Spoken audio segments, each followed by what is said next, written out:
Most people think sepsis is an infection that spreads. It isn't. Sepsis is what happens after the infection, when the body's own defense system loses control. And the most dangerous part is this: by the time people realize what's happening, the damage is often already underway. In the previous episode, we saw how a minor infection can be ignored long enough for the body to enter a state of stress. That stress doesn't stay local. It changes how blood flows, how oxygen is delivered, how organs communicate. Sepsis begins before collapse, quietly, system by system. Sepsis is not a germ, it's a reaction.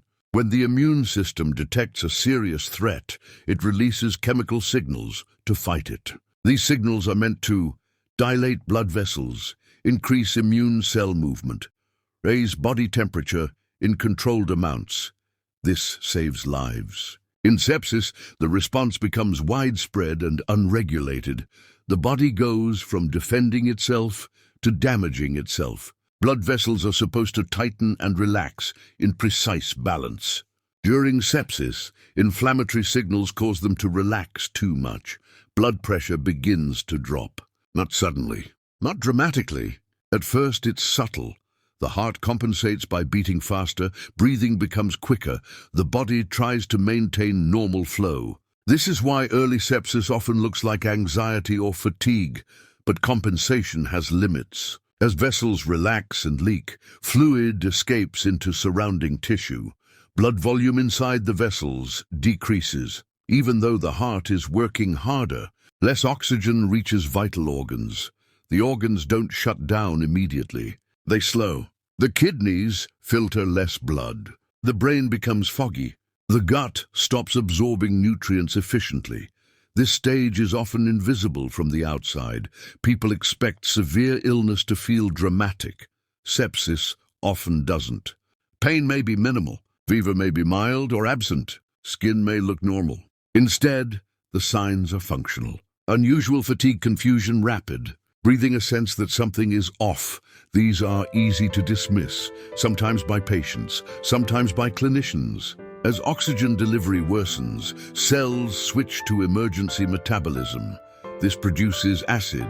The blood becomes less stable. Proteins stop functioning correctly. Clotting pathways misfire. Tiny clots begin forming in small vessels, further blocking oxygen delivery. At the same time, the body may lose its ability to clot where it's needed. This is why sepsis can cause both bleeding and clotting.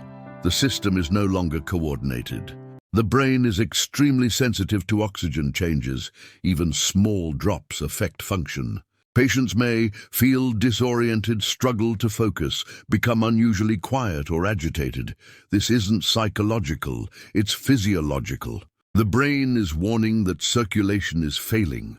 Clinicians don't wait for collapse. They watch trends, a heart rate that stays elevated, blood pressure that needs fluid support, breathing that becomes labored without lung disease. Sepsis isn't diagnosed by one number. It's diagnosed by pattern recognition and by understanding how fast things can deteriorate. Early sepsis is reversible. Fluids restore circulation. Antibiotics remove the trigger. Oxygen stabilizes organs. Late sepsis becomes damage control. Doctors are no longer stopping the process. They're trying to slow it. This is why delays, even short ones, matter. Sepsis reveals a hard truth about the human body. The systems that protect us are powerful, but when they lose coordination, they become dangerous. The body doesn't fail because it's weak. It fails because it reacts too strongly, too widely, for too long. Understanding sepsis changes how we interpret symptoms. It explains why minor infections can become emergencies. Normal-looking patients can decline suddenly. Early action saves lives even when symptoms seem mild. This is not about fear. It's about recognizing patterns before collapse. In the next episode, we'll examine why some warning signs, especially rashes, signal internal danger long before organs begin to fail. Because sometimes the skin reveals what the blood cannot. This is Infection Archives Uncut. We explain what others miss.